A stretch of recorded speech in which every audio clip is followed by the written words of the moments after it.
Muito bom dia, agronegócio. Hoje é terça-feira, 9 de julho de 2024. São 8 horas 5 minutos pelo horário oficial de Brasília. Feriado no estado de São Paulo, mas também só. O resto do Brasil funcionando normalmente. Temos, claro, a ausência, portanto, hoje dos negócios na B3, com dólar, enfim, pelo feriado. Mas temos, né, o Brasil correndo, o agronegócio também. Na edição dessa terça-feira, nós vamos destacar novas altas dos preços do café, dando sequência ao movimento de ontem. Nesta manhã de terça-feira, os futuros do Arábica já disparavam mais de 3% na manhã de hoje, ali na Bolsa de Nova York. O Robusta também sobe na Bolsa de Londres. Vamos falar ainda sobre as repercussões do processo pré-regulamentação da reforma tributária, muitos setores se manifestando. Vamos falar sobre a comercialização de milho em Mato Grosso, o desenvolvimento das lavouras nos Estados Unidos e, claro, as informações de mercado, o andamento dos preços. E no nosso quadro de entrevistas, nessa terça-feira, estará conosco o professor Roberto Dumas Damas. Vamos falar do cenário pré-eleições nos Estados Unidos, como é que os mercados monitoram essa situação e, claro, a situação da nossa economia, que preocupa bastante também toda essa... esse sobe e desce do dólar de forma muito intensa, as declarações do presidente Lula, enfim, tudo aquilo que impacta os mercados e lhes exige monitoramento. Então, essas são alguns dos destaques da nossa edição dessa terça-feira aqui no Bom Dia Agronegócio, onde você sabe antes e primeiro as informações que vão direcionar o seu dia e os seus negócios.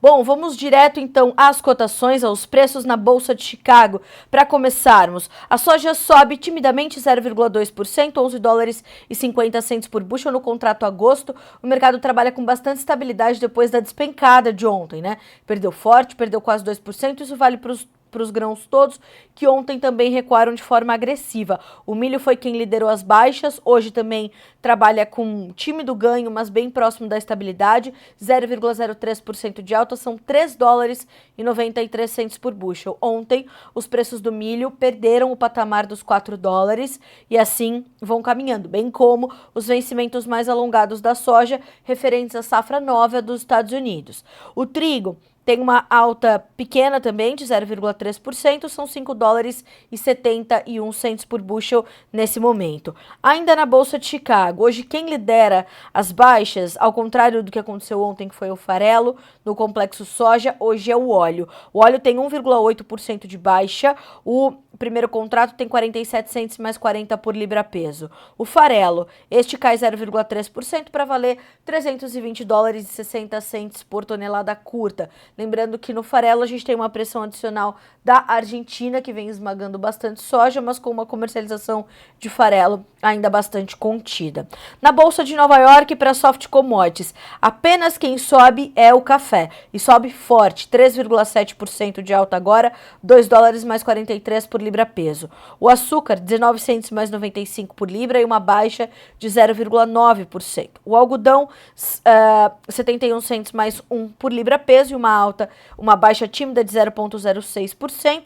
E com o petróleo começamos a checar os demais grupos de commodities que não as agrícolas. E vamos então para o petróleo WTI, 81 dólares e 88 centavos por barril. Uma queda de 0,6%. Caem também os futuros do Brent, este refletindo o quadro global de oferta e demanda, 85 dólares e 33 centavos, 0,5% de baixa. O gás natural cai 1%, o ouro 0,2% de alta, a prata também sobe 1,3%, o cobre sobe 0,05% na manhã de hoje. Para fechar a rodada de preços, fechamento negativo para farelo, para óleo e também para o milho na Bolsa de Dalian, mercado futuro chinês, onde as negociações já estão encerradas nesta terça-feira.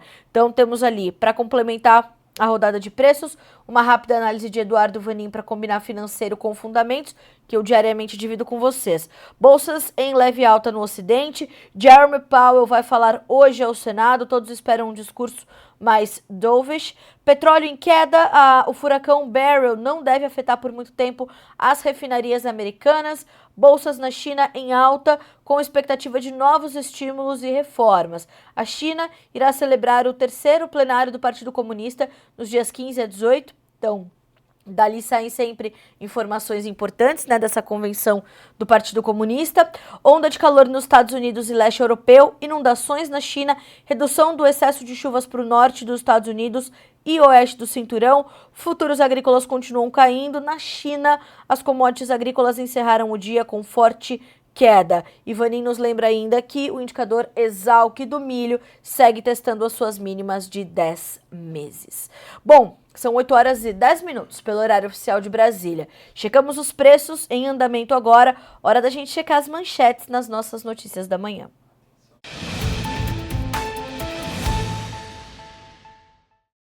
Bom, e entre as nossas manchetes, né, a primeira delas ainda refere-se ao mercado. E por isso eu me dirijo direto ao Thiago Farias Sedelmaier, que diz assim: bom dia, Carla, colheita de café na fase final, tempo seco, sem chuva há 60 dias, lavoura sentindo. O Thiago fala conosco de Caratinga, em Minas Gerais. Thiago, obrigada pelo seu comentário. Ótimo gancho para a gente trazer a nossa primeira manchete de hoje, que é essa nova disparada dos preços do café. Nós temos então essas altas que passam de 3% nos primeiros vencimentos. Abrindo aqui a tela das cotações, nós vamos ver que as altas elas vão se estender até os vencimentos mais alongados também, na mesma proporção. Então nós temos para setembro $2,43 mais 20 por libra peso, uma alta de 3,8%. O dezembro, $2,40 mais 55, 3,6% de ganho. O março, $2,38, 3,6% de alta. Maio, $2,35 mais 40, subindo 13,5%. O mercado do café, ele segue muito, muito intenso, numa volatilidade tremenda, uma verdadeira montanha-russa para as cotações diante das preocupações com a oferta. Os estoques globais de café são muito ajustados e isso tem promovido um avanço considerável dos preços. Isso vale para a Robusta, isso vale para a Arábica. Quando a gente olha para a Arábica, os olhos do mercado naturalmente estão voltados para o Brasil e o que se observa é uma colheita em andamento com bastante irregularidade. Eu conversei com uma produtora de café em Brasília na última semana, ela me dizia: Carla, minha peneira tá ótima, né? A Juliana, produtora de café de Minas Gerais, ali da região do Cerrado. E ela dizia: olha, Carla, minha peneira tá ótima, mas meus colegas em volta estão com uma peneira bem mais baixa, né?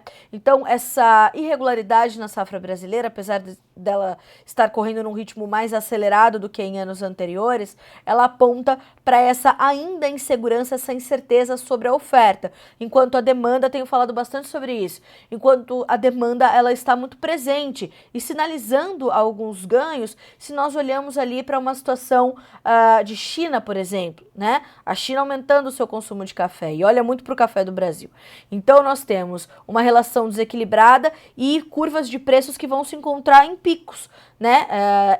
Esse avanço dos preços do café, essas altas de mais de 13%, elas são reflexo de um encontro da curva de oferta com a curva de demanda em pontos elevados. Então, o mercado sente essa irregularidade da oferta, essa insegurança sobre a oferta e esses estoques bastante ajustados. Inclusive, eu separei aqui uma análise internacional que pontuou ali algumas situações. E aí, se estendendo também para o Robusta, e aí os olhos do mercado estão no Vietnã, né, que é o maior produtor mundial, embora o Brasil tenha potencial para nos próximos anos passar o Vietnã como o maior produtor mundial de Robusta. O nosso Robusta esteve muito competitivo, tem estado muito competitivo diante do enxugamento da oferta vietnamita.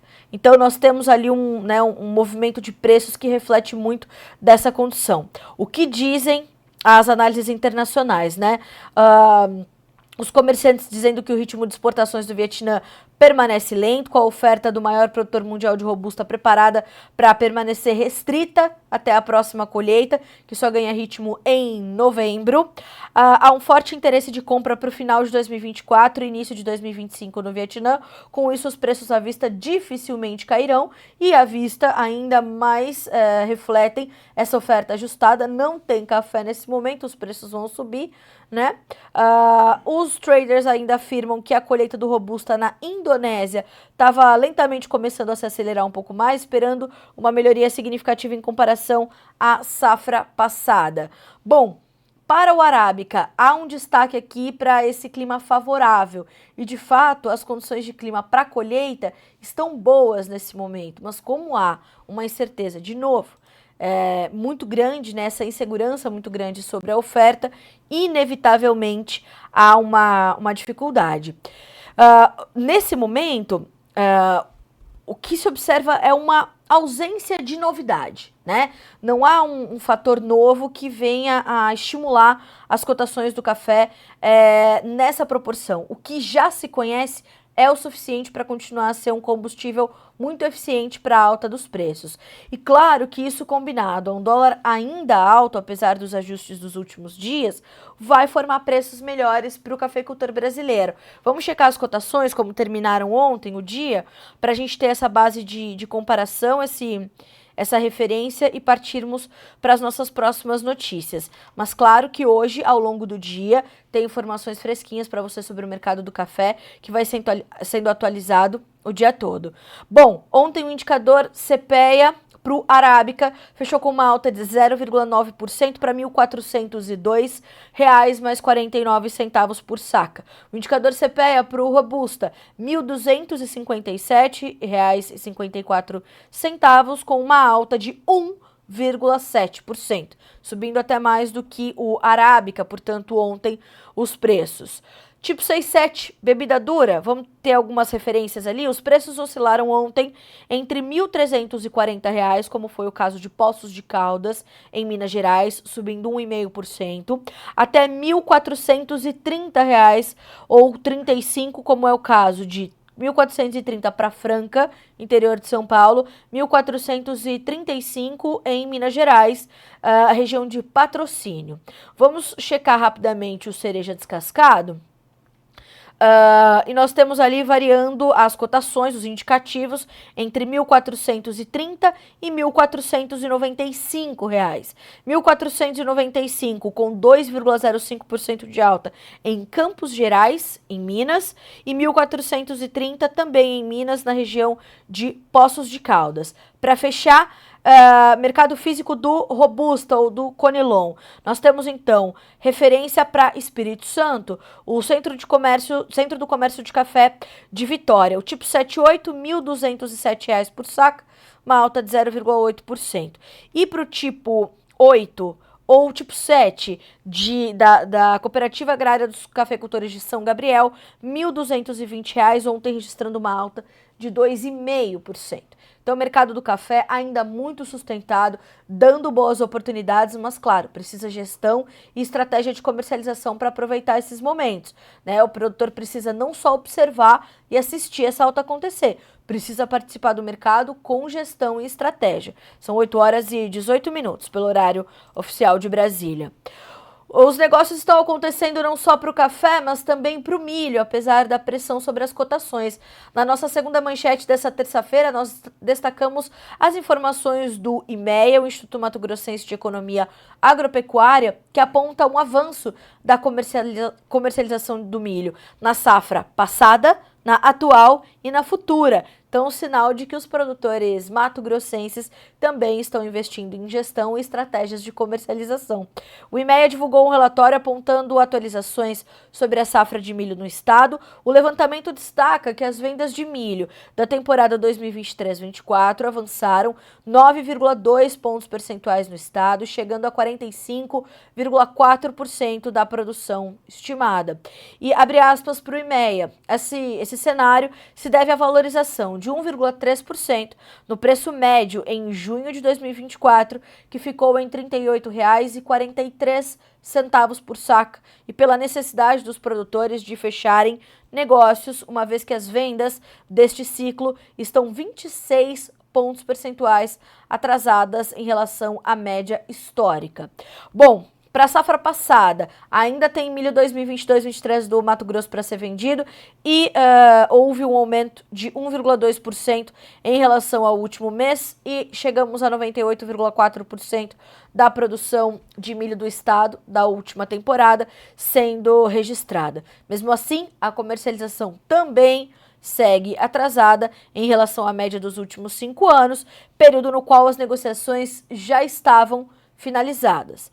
Por fim, Para o ciclo 2024-25, as negociações alcançaram 4,68% da produção estimada, uma elevação de 1,5 ponto percentual em relação ao registrado em maio de 2024. De acordo com a publicação, esse acréscimo se deu à alta de 1,3% no preço futuro.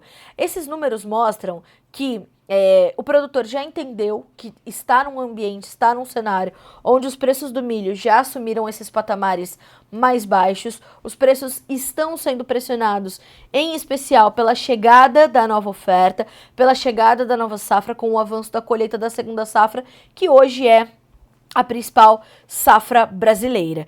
E neste ínterim, né, neste movimento, o mercado vai dando sequência a essas perdas. Mas o dólar ajuda a favorecer as cotações e principalmente quando a gente olha para um estado do tamanho do Mato Grosso, é olhar as regionalidades, olhar como é que os mercados estão também respondendo a essas regionalidades, como é que a demanda interna está se comportando para ver, portanto, esse avanço dos negócios. Então, pouco mais de 1% avançaram tanto as vendas da safra velha como da safra atual, como a safra nova, todas elas atrás das médias dos últimos anos, mas mostrando que o produtor, enxergando o avanço das cotações, aproveita o momento do mercado e faz os seus negócios. Para algumas regiões do Brasil, é sabido, o produtor de milho está trabalhando com margens negativas e a tendência agora para esses próximos meses é de que o mercado de fato tenha certo fôlego. Agora, vejamos como vão caminhar as exportações brasileiras de milho. Esse é um ponto central do avanço ou não dos preços esse ano, porque temos menos milho para exportar e temos também uma dificuldade na nossa competitividade. Todavia, é importante a gente pontuar que o milho americano também, nesse ponto, até que chegue a nova oferta, perdeu um pouquinho de competitividade. É possível ver que os programas de exportação, tanto e principalmente da safra nova dos americanos, ele está lento, né? Então, não só para soja, mas para milho também. Então, vejamos como ficarão os movimentos de demanda pelo nosso milho nesse segundo semestre, que é o semestre mais importante para a comercialização brasileira de milho, em especial para as exportações, para entendermos para onde vão as cotações. Vamos também passar por elas para checar como ficaram os preços ontem. E de novo, hoje não temos a referência do dólar, portanto devemos ter um mercado um pouquinho mais morno, né? Até porque São Paulo é uma praça também importante, uma base importante de referência para preços quando a gente olha para o milho. Bom, ontem o indicador CPEA-Exalc teve uma leve alta, 0,05%, R$ 56,14. Na B3, os preços caíram timidamente, mas fecharam em campo negativo. Já na Bolsa de Chicago, ontem foi uma despencada geral, como eu falei, ou quase 4% de perda ao longo do dia, perdeu mais de 4%, e os vencimentos mais próximos perderam os $4 por bushel. Agora, no mercado físico, nós temos uma distância grande dos preços entre as principais regiões de comercialização, as principais regiões produtoras. O que nós podemos observar são preços variando de R$ 38 a R$ 59 por saco, 35 em alguns locais, como é o caso de Sorriso, por exemplo. Então, vamos pensar ali alguns estados chaves na produção de milho. Vamos para Mato Grosso. Então temos Tangará da Serra com R$ 39,00, Itiquira com R$ 40,60, Primavera com R$ 38,60, Sorriso R$ 35,60. Então os preços em Mato Grosso variando de 35 a 40, R$ 41,00 por saca. Se vamos ao Paraná, segundo o maior produtor de safrinha do Brasil, olhamos preços ali que também variam bastante, na casa de 48 a 57 reais. Então a gente está falando de 48 para a região ali de Ubiratã e 57 para a região de Castro, no Paraná. Base Porto, para finalizarmos essa notícia do milho. Ontem o Porto de Santos fechou o dia com 59 reais por saca e sem variação. Então é monitorar, observar e saber se é momento para você ou não participar desse mercado. Bom, falamos de milho aqui no Brasil, vamos agora falar de milho nos Estados Unidos, na nossa terceira manchete do dia, são 8 horas e 24 minutos, pelo horário de Brasília. Nós vamos entender como é que vieram os números do USDA ontem, apontados pelo pelo relatório semanal de acompanhamento de safras. É aquele relatório que vai trazendo ali para nós as condições das lavouras. Bom, começando pelo milho. O milho, tanto para milho quanto para soja, houve um aumento de 1 ponto percentual no índice de lavouras consideradas boas ou excelentes para safra 2024-25 dos americanos. Em ambos os casos, nós tivemos um aumento de 67% para 68%. O mercado esperava para soja e para milho uma manutenção no 67%. Então, esse pequeno aumento, esse ligeiro aumento, vai pesar sobre as cotações e, inevitavelmente, embora hoje seja um clássico turnaround Tuesday, aquela terça-feira da virada, depois das baixas intensas de ontem, o mercado vai tentar respirar um pouco hoje. Bom, 68% dos campos de milho em boas ou excelentes condições, na semana passada 67%, a comparação com o ano passado é importantíssima, 55% era o índice para o milho em 2023, nesse mesmo período do ano. Nós temos ainda 24% das lavouras de milho na fase de embonecamento, né? Contra 11% da semana passada, 18% do ano passado e 14% de média. Em fase de enchimento de grãos, temos 3% já dos campos com enchimento de grãos acontecendo, eram 2% no ano passado e a média é também de 2%. Então, esses são os destaques para o milho. Se a gente vai olhar estado a estado no milho, nós temos alguns aumentos importantes de serem apontados. Kansas, por exemplo, passa de 57% para 65% de lavouras em boas ou excelentes condições. Quando vamos a Iowa, 73% para 76%. Illinois, 65% para 67%, lembrando que Iowa é o maior estado produtor, seguido de Illinois. Para Indiana também um aumento de 65% para 67%. Kentucky, 64% para 67%. Ohio, 66% para 74%. Então, nós temos ali um bom avanço das lavouras em regiões importantes de produção. Os destaques negativos ficam para a Pensilvânia, que teve uma queda aí de 6 pontos percentuais, e para Minnesota, de 3 pontos percentuais. Os demais permaneceram estáveis ou com baixas ou altas bem mais tímidas. Então, esses são os destaques ali para a região, para a produção de milho. Olhando para a soja, agora, para a soja nos Estados Unidos, 24 e 25. 68% das lavouras em boas ou excelentes condições. Tínhamos 67% no mesmo período do ano passado, 67% na semana passada e 50% no mesmo período do ano passado. Vejam a diferença, 50% no ano passado para 68% esse ano, são 18 pontos percentuais. Quando a gente olha para essa diferença, é isso que o mercado enxerga e é ali que o mercado vê a possibilidade de uma safra recorde nos Estados Unidos, que está estimada ali a pouco mais de 121 milhões de toneladas. 34% das lavouras estão em fase de florescimento e 9% já estão na fase de formação de vagens. Quando a gente olha para essa condição da formação de vagens, tínhamos 3% na semana passada, 8% em 2023, 5% de média. Vamos esmiuçar esses números, como fizemos para o milho, olhando aqui para o maior estado produtor de soja dos Estados Unidos, que é Illinois. Temos um aumento de 64% para 66%. Quando olhamos para Iowa, segundo maior, 72% para 76%. Temos ali bons aumentos. Kentucky, 64% para 67%.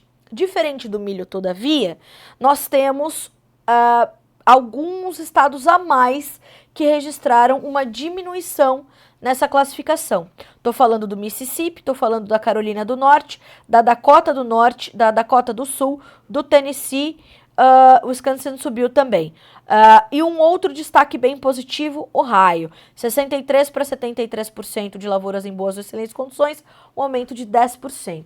Então, o clima nos Estados Unidos, previsto para os próximos dias, benéfico, favorável ao desenvolvimento das lavouras, vejamos como será o comportamento e a confirmação dessas previsões. Mais do que isso, entendimento disso para o mercado, lembrando que na sexta-feira, no final da semana, nós temos o novo boletim mensal de oferta e demanda do USDA, do Departamento de Agricultura dos Estados Unidos. Então, é monitorar o clima nesses próximos dias, monitorar o comportamento do mercado e como ele vai se ajustar ao USDA, ou à espera pelo USDA, cruzando todas essas informações. Olho vivo na Bolsa de Chicago, hoje é dia de estabilidade para os preços. 8 horas e 30 minutos, pelo horário oficial de Brasília. Para concluirmos aqui as nossas notícias da manhã, temos duas outras manchetes. Uma delas refere-se à reforma tributária. Mais do que uma notícia, eu quero trazer aqui alguns apontamentos, porque a partir de amanhã, segundo o presidente da Câmara dos Deputados, o senhor Arthur Lira, nós deveremos ter o início da votação da regulamentação da reforma tributária. Ao passo em que os parlamentares receberam um novo texto e, mais do que isso, receberam as mudanças ali propostas, os setores produtivos começaram a fazer os seus lobbies, o que é bastante comum em Brasília, para entender ali como essa reforma vai impactar o seu setor.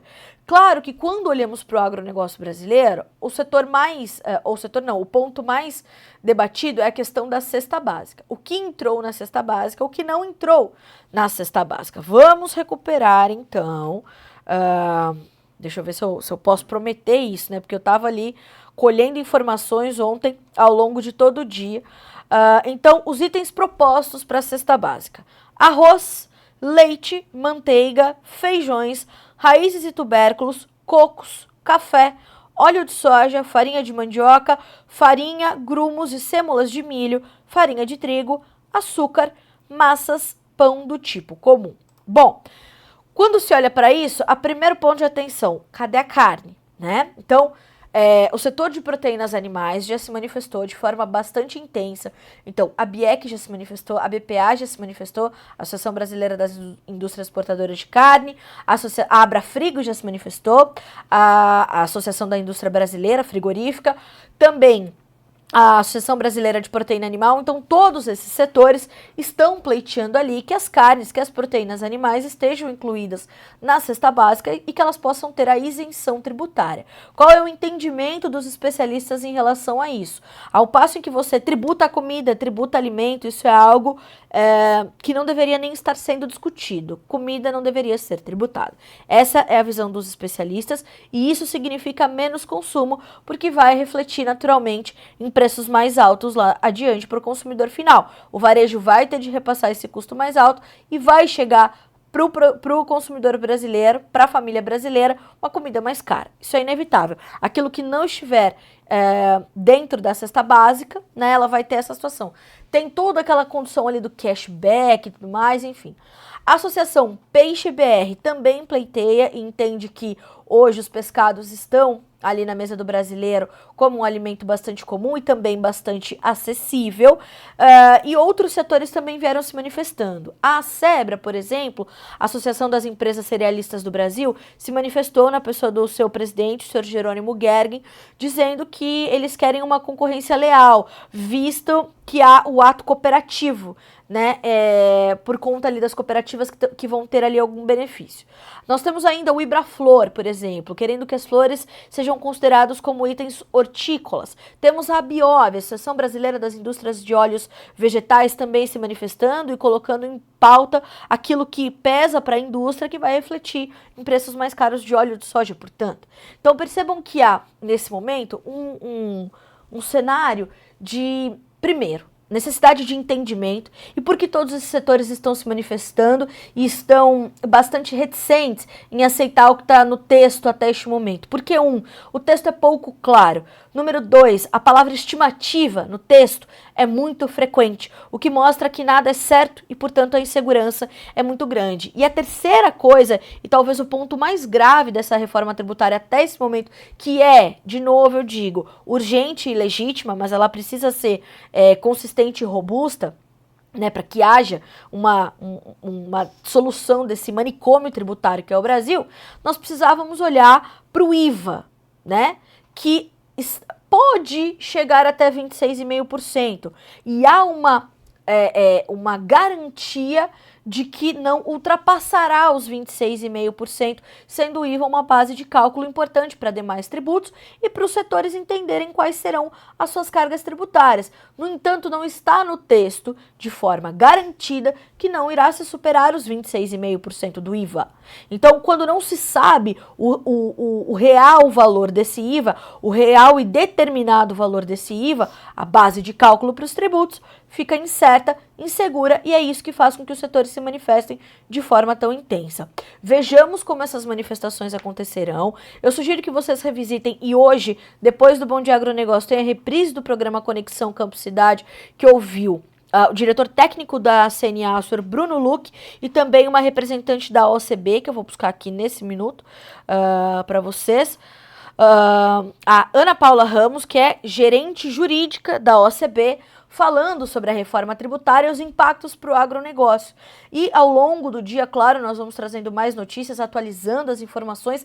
A FPA, a Frente Parlamentar da Agropecuária, está em cima da pauta, sem desviar o foco.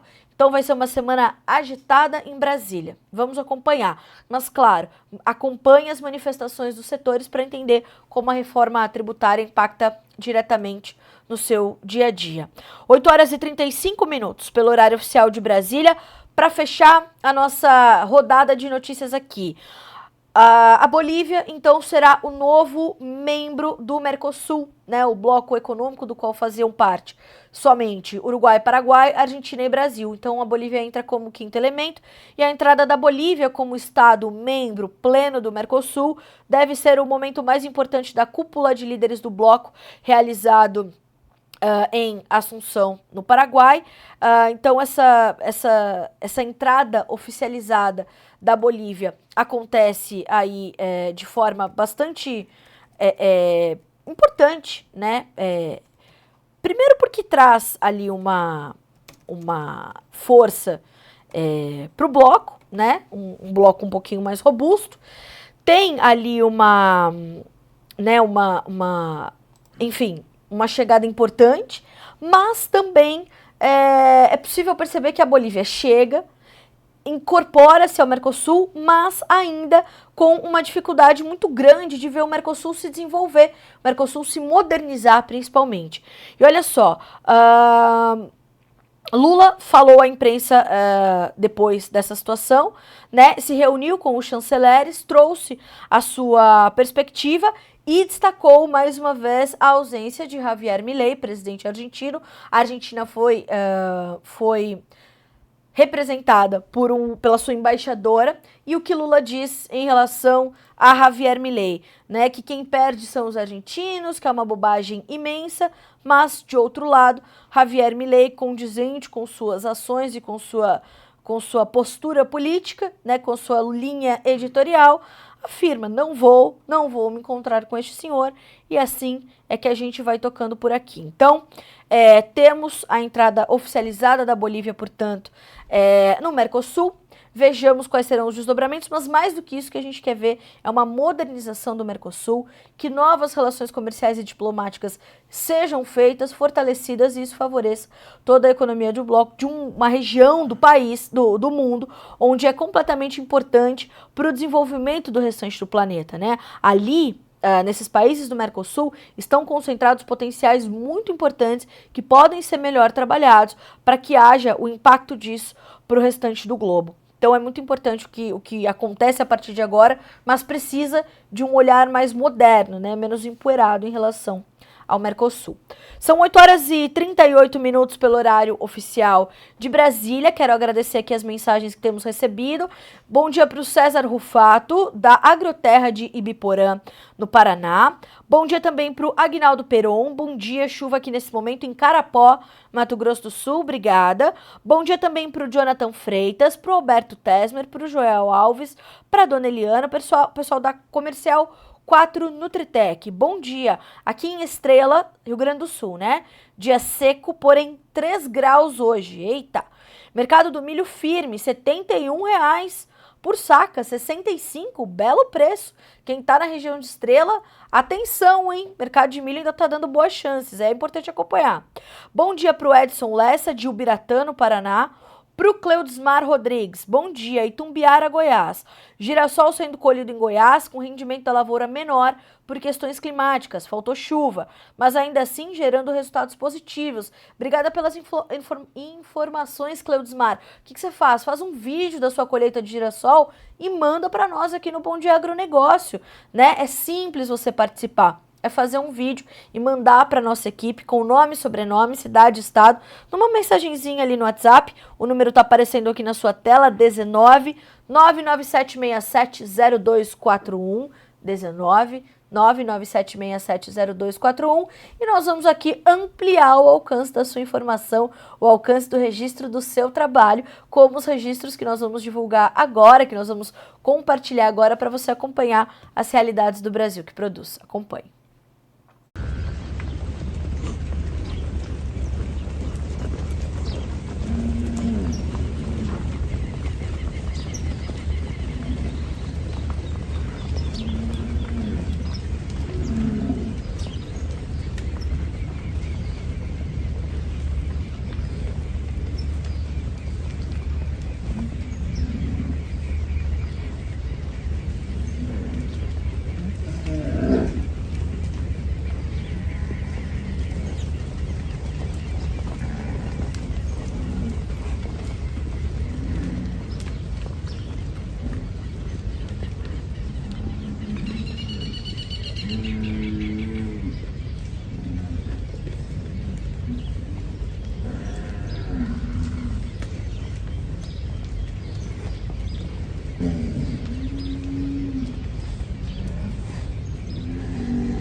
Aqui, área de arroz, era de arroz, agora virou pedra, uma cratera gigantesca ali.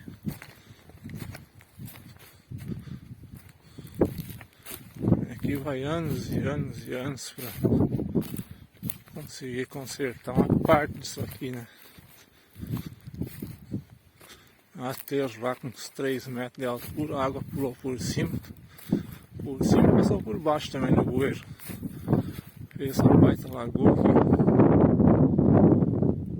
Olha aí, ó, que bagunça. Pura pedra.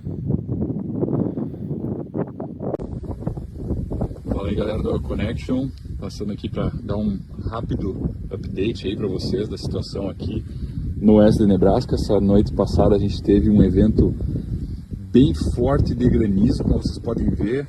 Acreditem em mim ou não, mas isso aqui é uma lavoura de milho com dano severo. Olha só o que sobrou das plantas. A gente registrou pedras de granizo do tamanho de bolas de tênis. Isso mesmo, a gente encheu uma mão. E como a gente fala nos nossos vídeos, né, Nebraska, conforme a gente vai para o oeste, a incidência de eventos de granizo no ano, elas aumentam. Aqui nessa região onde eu estou, a gente pode ter uma média aí de até 5 eventos de granizo numa safra. Olha só que coisa triste de ver. Vamos ver se eu consigo achar uma lavoura de soja por aí. Pessoal, achamos então uma lavoura de soja, ou o que seria uma lavoura de soja aqui. Cara, situação desesperadora, né? Dá uma olhada no que sobrou da planta. Não sobrou uma folha, não dizer que aqui tem uma, ó. Mas muito triste. Então, reforçando aí, uma tempestade de granizo, com granizos do tamanho de bola de tênis. Então, bastante preocupante aí o dano em algumas áreas aqui.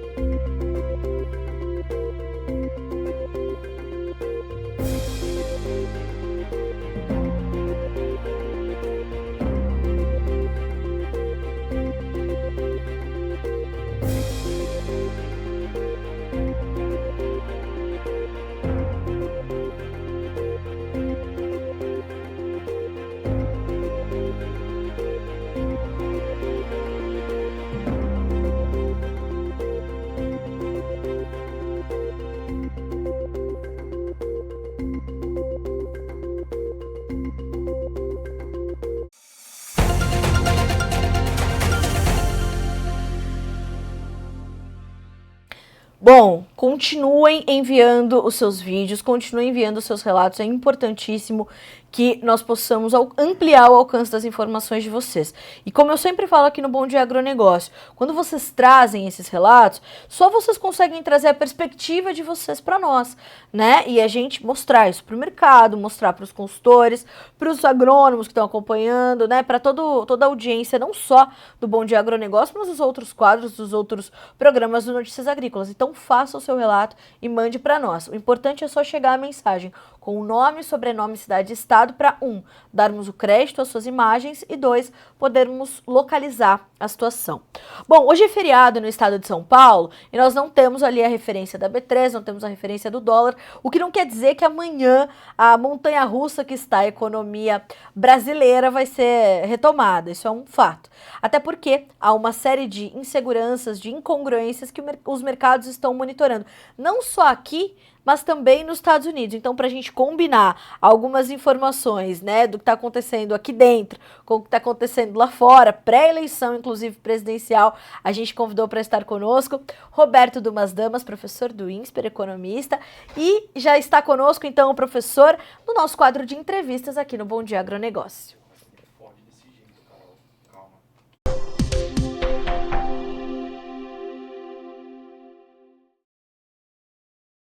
Vamos lá. Bom dia, professor. Agora sim, viu? Eu só que confundi aqui o meu diretor. Em vez de chamar a vinheta, né? Eu chamei direto o senhor. Mas agora sim, agora o senhor está conosco. Bom dia, seja bem-vindo.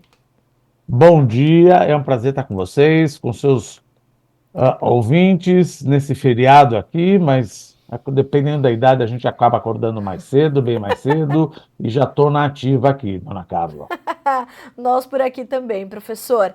Como é que o senhor está avaliando o nosso atual momento, professor? O senhor concorda com essa minha contextualização inicial? Amanhã passou o feriado, todo mundo de novo sobe no carrinho da montanha-russa, aquele sobe e desce, e as inseguranças continuam se apresentando e os mercados vão reagindo a isso inevitavelmente, né, professor? Veja, a insegurança está continuando, ela vai continuar.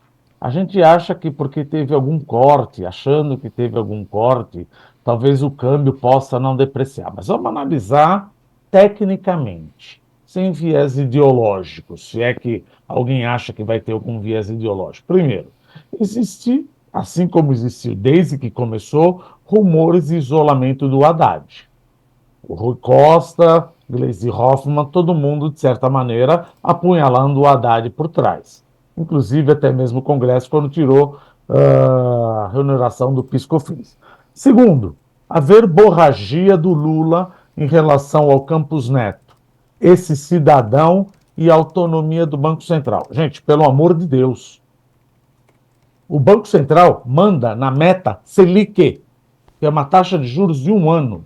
Quem manda na taxa de juros de 2, 3, 4, 5, 10, nos Estados Unidos, 30 anos, é o próprio mercado. O mercado não é um cara da Faria Lima.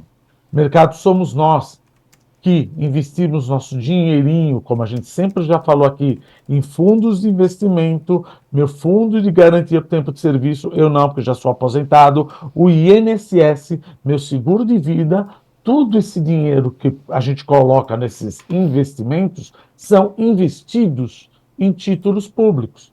Então, quando eu vejo que o risco fiscal aumenta e que a verborragia, falando mal do guardião da moeda, Campos Neto, não, mas ele é ruim, deveria entrar no câmbio. Bom, primeiro, seria importante que quem falar isso entender que quem intervém no câmbio não é o presidente do Banco Central, é o diretor de política monetária, o Gabriel Galípolo, que é justamente o eleito pelo próprio Lula.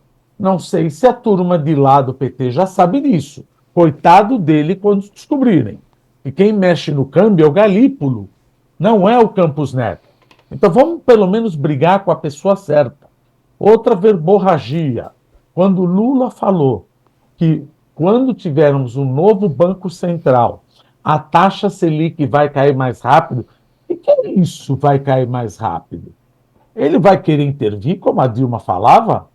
Ora, a hora que você fala uma coisa dessas, imediatamente o relatório do Focus, ou qualquer coisa no meu business plan, no meu plano de negócio, eu vou colocar uma expectativa de inflação mais alta. Isso acaba sendo um bruta de serviço no controle monetário, no controle da moeda. Veja, se eu estou falando que eu posso voltar como era a Dilma, estou falando o que vai falar, o que vai acontecer, mas ele está dando sinais que ele vai querer mandar no próximo presidente do Banco Central. Palavras dele. Quando o próximo presidente do Banco Central entrar, a taxa de juros vai cair mais rápido. Quem manda nisso é o tecnicismo, é uma regressão econométrica, é a regra de Taylor, que você determina o hiato do produto com o PIB potencial e as expectativas inflacionárias. Outro motivo para o câmbio dar disparada, o arcabouço fiscal. Não sei se eu já contei aqui, mas o arcabouço fiscal é o típico pecado do Santo Agostinho. Dai-me a castidade, mas não agora.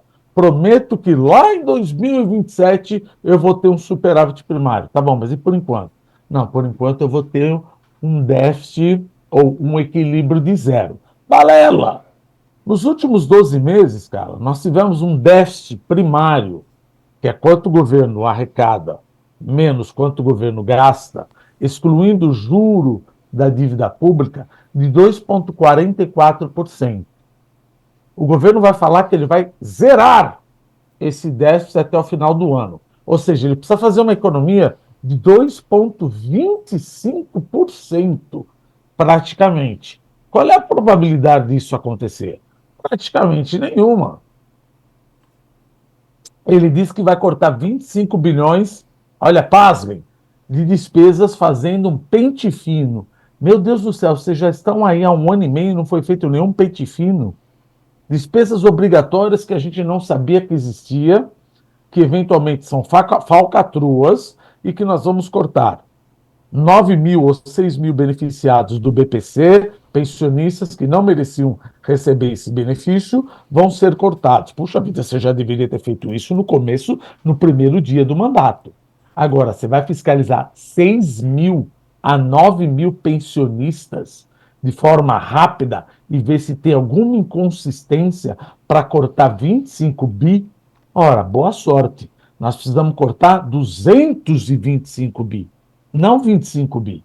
Senão, o que acontece? Superávit primário continua sendo um déficit primário, meu custo de carregamento, quanto que eu pago pela minha dívida.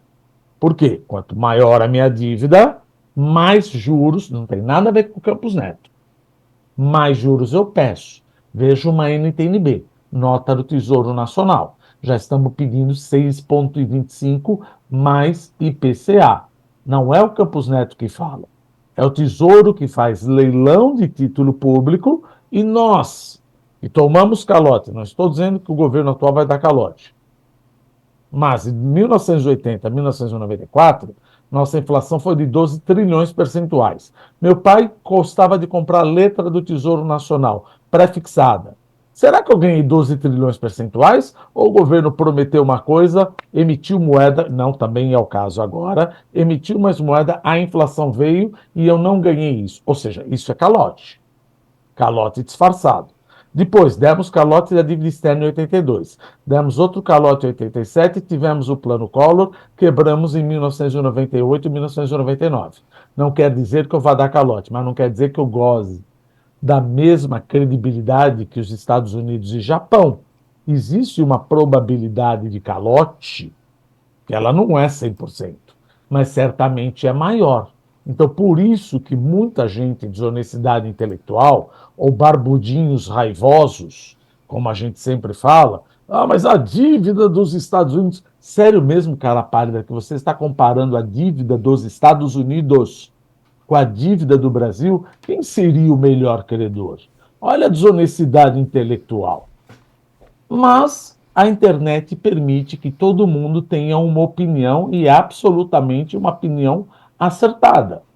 Músicos, filósofos, não estou dizendo que não precisa, mas precisa ter uma consubstância para falar esse tipo de coisa. Claro. O governo falta o seguinte, fala, não, mas também é o cenário externo, é 50% cenário externo, 50% cenário doméstico. Não, não é não.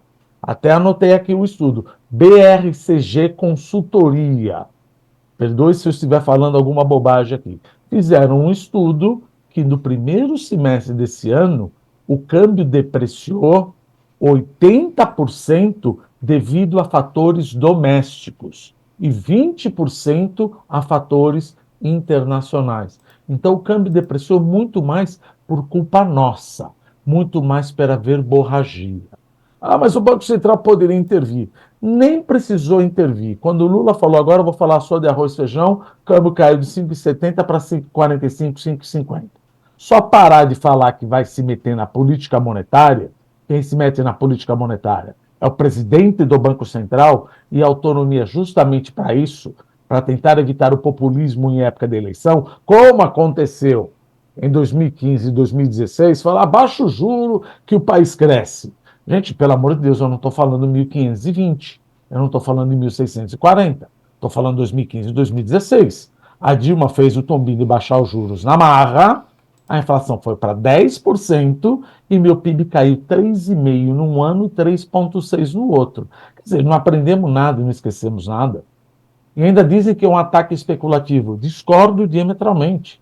É importante ler. Ataque especulativo significa que você tem uma moeda controlada, como aconteceu com a Libra Esterlina, em 1992, como aconteceu com o Brasil, em 9 de janeiro, 8 de janeiro de 1999, câmbio controlado, não câmbio flutuante, e a autoridade monetária entra vendendo reserva para tentar defender a moeda. Não é isso que eu tive. Eu tive uma maxi depreciação cambial. Então, muito cuidado ao usar as palavras. Então, ficou muito mais barato o Lula parar de falar essas coisas, que o câmbio acabou voltando um pouco, do que botar todo mundo para intervir. E outra, Paula, ou Carla, se você me permite, a intervenção do Banco Central, desculpa o tecnicismo chato aqui, ela é esterilizada. Porque veja, a hora que o Banco Central vende dólar para ajudar na paridade, ele vende dólar, tira reais do mercado. Quando ele tira reais do mercado, a oferta de dinheiro cai. A oferta de dinheiro cai, a Selic, que deveria estar 10,5%, o custo do dinheiro sobe. Quem mandou você deixar o custo do dinheiro subir para um ano? Então vai e devolva esses reais. Você compra título público. Eu compro o título público dos bancos e o dinheiro volta para a praça. Ora, mas por que você está fugindo do Brasil? Eu estou fugindo do Brasil porque eu estou assustado. E o que faz você ficar aqui dentro, filho? Mais taxa de juro. Mais taxa de juro eu não te dou, porque a Selic está 10,5%. Então as intervenções cambiais esterilizadas não funcionam. Mas os músicos, filósofos, acadêmicos que não entendem de economia saem gritando a plenos pulmões, porque eles acham 3 mil seguidores que o Banco Central deveria estar no swap cambial, não tem a mínima ideia do que é um swap cambial, ou, por exemplo, o presidente falando de derivativo. Eu queria saber o que é um derivativo, ou uma put call parity, para tentar não começar a falar assim, e ver o que acontece. Ver o que acontece. Então, só para resumir, sei que você fez apenas uma pergunta, eu já deslanchei todo. Eu acho que essa volatilidade vai continuar, eu acho que o câmbio vai voltar a depreciar. Estamos num ano de eleição, ano que vem é um ano anterior ao ano da eleição presidencial. Eu não acho que o governo vai permitir um corte de despesa de mais de 2% do PIB. Isso não existe, gente. Não existe no palavreado do PT, não existe no palavreado do Lula cortar despesas obrigatórias ou desvincular as despesas obrigatórias do salário mínimo. Ele já falou, ele já falou. E outra, o nosso orçamento já está estressado. 93% das despesas obrigatórias, ou melhor, 93% das minhas despesas são despesas obrigatórias. Eu só tenho 7% de espaço. Fazer o orçamento no Brasil é fácil. É Ctrl+C, Ctrl+V. Fala, olha, o que eu gastei, eu vou gastar aqui, porque eu não posso mexer. Então você tem que fazer uma PEC para mexer nisso. Não vou mexer no que é direito adquirido. Outra coisa que a gente sempre fala. Se é um direito adquirido, não quer dizer que o dinheiro é infinito. Mas eu tenho direito a votar tudo isso. Sim, mas o dinheiro é finito. Acabou o dinheiro. Ou não há plata. Não tem dinheiro. Então o câmbio deve continuar pressionado. Não acho que o câmbio vai voltar para 4,85, 5, porque agora até os gringos estão saindo.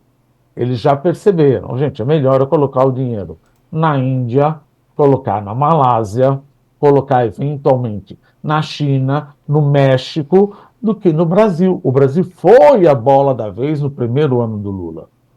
Não é mais. O gringo já está mais reticente. Em visitas a esses dois internacionais, quando eu trabalhava em banco, a primeira coisa que eles perguntavam era a inflação. Agora, a primeira coisa que eles perguntam é como está o déficit fiscal. Está 2,44% de déficit. E o governo está prometendo alcançar zero. Estamos em julho. Como é que você vai cortar 245 bilhões de reais? Isso não vai acontecer. Se você não cumprir, eu vou socar no câmbio. Minha curva de juros estipa. Veja, não culpe o Campos Neto. Os juros aumentam e aí os investimentos ficam menos atrativos. Investimento em formação bruta de capital. Por quê? Porque eu prefiro ficar sentado comprando título público ao invés de investir na produção. Taxa de juros sobe porque o risco fiscal subiu, vou investir em título público. E aí o PIB não cresce. Mas a população está consumindo. Sim, a população consome, mas se as empresas não investem, o PIB potencial não desloca. Isso fecha o que a gente chama hiato do produto. O que é isso? É o PIB com o PIB potencial, onde eu estou até onde eu posso ir. Aumentar o salário da população, além da produtividade do trabalhador, é ótimo. Ponto positivo. Aumenta o consumo, ponto positivo. Aumenta o consumo, aumenta o PIB, ponto positivo. Aumenta o consumo, aumenta o PIB, aumenta a produção, negativo. A população não é qualificada para aumentar a produção de acordo com o salário que ela está ganhando. Ou seja, o salário não importa. O que importa é o custo unitário do trabalho, que é o salário dividido pela produtividade. Eu estou dando, além do salário real, mais o PIB. Seria interessante dar o PIB per capita.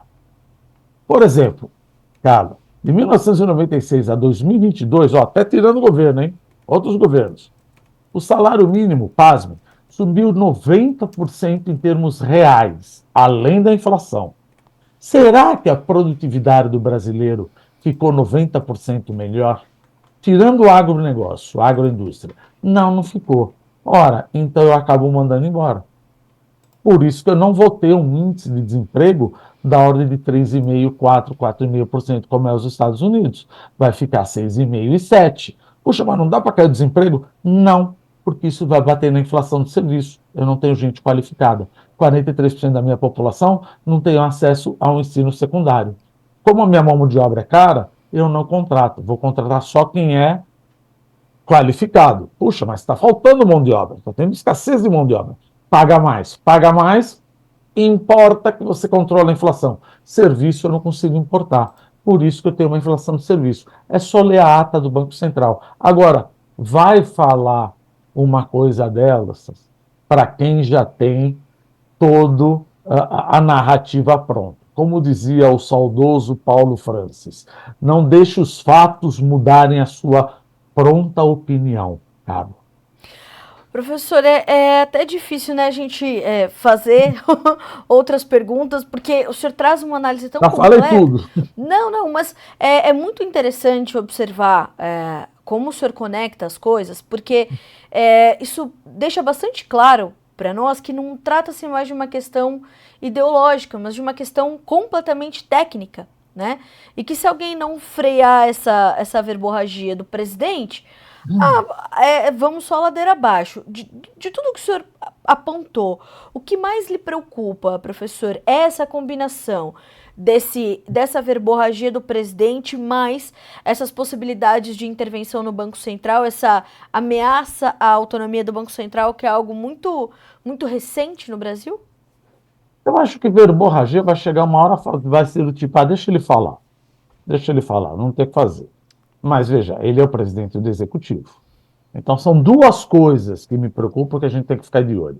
Primeiro, retidão fiscal. Como é que eu vou tratar com esse arcabouço fiscal? Que a gente já sabe que ele é uma coisa natimorta. Mas brasileiro não desiste nunca. Existe sempre aqueles que acham, não, vai dar certo. Veja, como eu disse, meu déficit é de 2,44. Eu preciso bater zero no final do ano.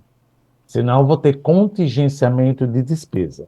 Você já imaginou eu falar isso na cúpula do PT? Gente, olha, deixa eu explicar. Não atingimos o arcabouço, a gente precisa cortar gasto. Como é que fica um negócio desse? Vão colocar alguma emenda parlamentar e com a emenda parlamentar vão colocar outros gastos fora do arcabouço fiscal. É aquela coisa, Carla, você gasta muito dinheiro? Olha, se eu tirar o que eu gasto para estudar inglês, francês, alemão, chinês, se eu tirar o que eu gasto com educação, saúde, se eu tirar o que eu gasto para comer, se eu tirar o que eu gasto para passear, sobra dinheiro. Gente, não é assim. Nós vamos fazer a conta de tudo que você gasta. Mesmo que pela lei, você falou que isso está fora do arcabouço fiscal. Tá, cara pálida, você pode tirar, eu vou colocar, porque isso é fluxo de caixa. E no final das contas, o Tesouro vai pedir dinheiro emprestado para mim. Gente, quando o Tesouro gasta demais, a gente sempre fala isso daqui, ou ele pede para o Banco Central imprimir moeda, graças a Deus não fazemos mais isso. Quem fazia era a Argentina. Aumenta a receita, é o que estamos fazendo, não tem mais de onde tirar.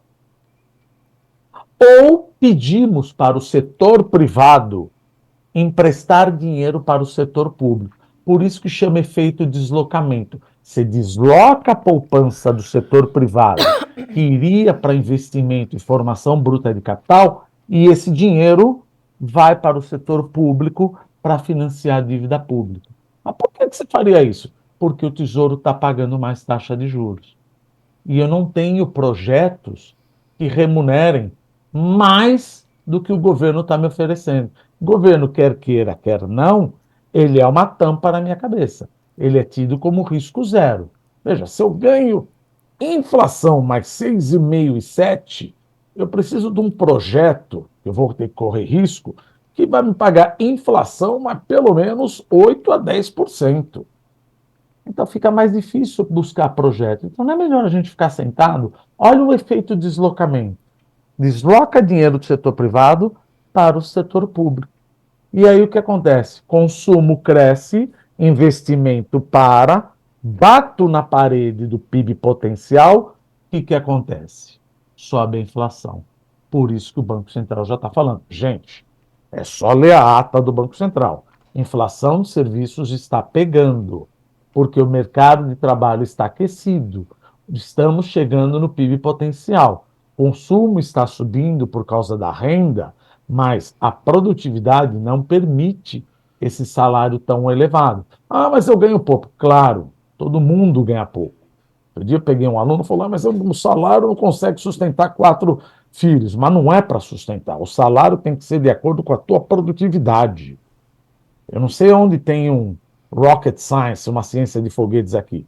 Se você tem a capacidade de produzir 2 caminhões por semana, eu preciso te pagar como se você fosse capaz de produzir 2 caminhões por semana. Se eu te pagar como se você fosse capaz de produzir 10 caminhões por semana, o que vai acontecer com o meu lucro operacional? Eu te pago 10, você consegue produzir 2. Olha, eu vou passar para preço. Ou não consigo passar para preço que tenho competição, te mando embora e, se for produto, faço outsourcing na China. Olha o problema. Quer dizer, economia, cara, é simples. O problema é política. É simples, né, professor? Agora, como é que nós vamos corrigir a política desse país, professor Roberto Dumas Damas? Isso não é muito difícil.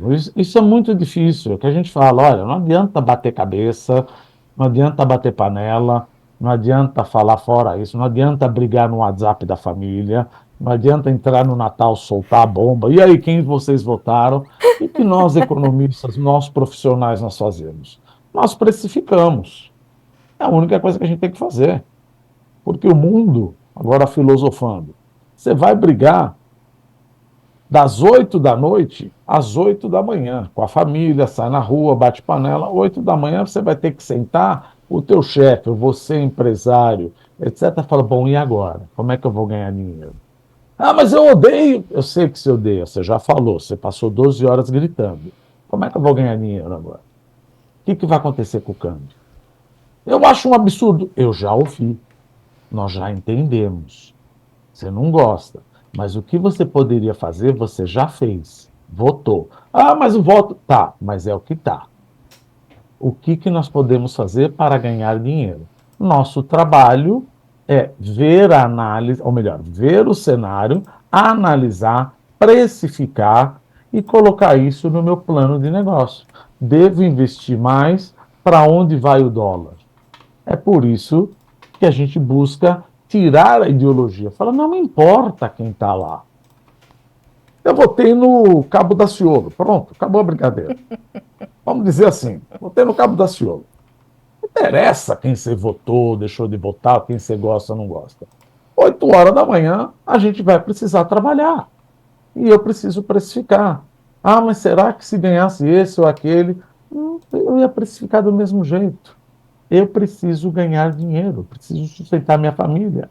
Eu preciso, até o idealismo, fazer o Brasil crescer, dado o cenário macroeconômico que jogam na minha cabeça. Como eu disse, você tem 12 horas para reclamar, brigar com a tua tia, brigar com o teu sogro, a tua sogra, que são os extremistas. Sempre sogro e sogra é extremista. Briguem com eles. Às 8 horas da manhã, sempre vamos trabalhar. Sim. Não adianta. O que eu posso fazer? Professor, embora o nosso tempo aqui já esteja estourado, eu ainda vou perguntar para o senhor, e ainda a gente vai ter muito tempo para discutir isso, mas eu queria muito, muito entender do senhor como é que o senhor está, né? Como eu falei, a gente traz só um spoilerzinho nessa entrevista, depois a gente traz mais espaço para isso em outras oportunidades. Como é que o senhor está vendo a corrida presidencial nos Estados Unidos e o impacto disso também para essa precificação que os mercados precisam fazer? Essa candidatura estremecida de Joe Biden é um problema real? Carla, tem 2 pontos aí. Vamos pensar em Trump e Biden. Trump, ele não é o preferido pelo lado dos chineses e pelo lado comercial. Ele já falou que se ele ganhar, ele vai colocar uma sobretarifa de, na média, 61% em cima de tudo que vier da China. Menos iPhone, vamos dizer assim. Ora, vamos pensar, se ele colocar uma sobretributação, uma sobretaxa de 61% em cima dos bens chineses, como é que vamos fazer o jogo de xadrez aqui? Como é que o chinês poderia refutar isso daí, ou contra-atacar? Não vou comprar agronegócio dos Estados Unidos, vou comprar do Brasil. Então, para o agronegócio brasileiro, em relação à China, o Trump é melhor. O Biden não. Porque o Biden já deixou, ele falou, olha, falando para o agro, o Biden vai continuar tratando a China como ele sempre tratou, tributando como Trump tributava. Por outro lado, se a gente pensar no interlúdio de Taiwan, o Trump é melhor. Ele falou, America first, e eu não me importo com o resto. Então ele não mandaria tropas para Taiwan, caso Taiwan fosse invadida pela China. Nem ele, nem Macron, e talvez nem os Estados Unidos, nem o Reino Unido. Biden, eventualmente falou demais, porque imediatamente foi desmentido pela Casa Branca, falou que mandaria tropas. Então, veja, Trump é preferível em relação à geopolítica Taiwan, mas não preferível em relação às relações comerciais pelos chineses. Biden é preferível em relação às relações comerciais, mas não preferível em relação à geopolítica em caso de invasão de Taiwan. Porque ele vai manter a OTAN, Taiwan não faz parte da OTAN, mas existe o risco dele querer mandar tropa para lá, e aí o negócio esquenta um pouquinho. Bom, professor, eu nem sei como agradecer, porque o senhor não consegue dar entrevistas sem dar aulas, não é? Talvez porque é professor. Então, assim, muito obrigada. Eu estou recebendo aqui um comentário do Jonathan Freitas. Sensacional, como sempre. Professor, quero muito lhe agradecer pela companhia nessa terça-feira. O senhor sabe que está em casa, aqui no Bom Dia Agronegócio, aqui no Notícias Agrícolas. Volto sempre, porque suas análises são sempre muito valiosas e mostram, né, que a gente precisa olhar muito para as margens do que está acontecendo. Obrigada, professor. Obrigado, Carla. Bom feriado para vocês, para quem estiver em São Paulo. E quem não tiver, Vamos finge que trabalhar. está e vai trabalhar. Paciência, senão a cabeça fica vazia. É verdade. Muito obrigado, Carla. Muito obrigado aos ouvintes. Obrigado pela atenção. Obrigada, professor. Até a próxima. Um abraço. Um abraço. Bom, senhoras e senhores, aí aulas, né? Professor Roberto Dumas Damas trazendo uma análise completa do que está acontecendo no Brasil, em especial no Brasil, trazendo, como eu falei, esse spoilerzinho aqui sobre o que vai acontecer com os Estados Unidos. A gente vai trazer o professor Dumas mais vezes para trazer essa contínua análise dessa situação norte-americana que precisa de monitoramento, mas sempre bom ter essa análise e principalmente o entendimento de que a economia é uma ciência social, apesar disso, as decisões precisam ser técnicas para que as coisas funcionem, não é? Não dá para, na canetada, a gente tentar resolver uma economia tão depreciada quanto está a nossa. Então, atenção total. Bom, o Joel Alves, esse professor é bom, hein? Ele é ótimo.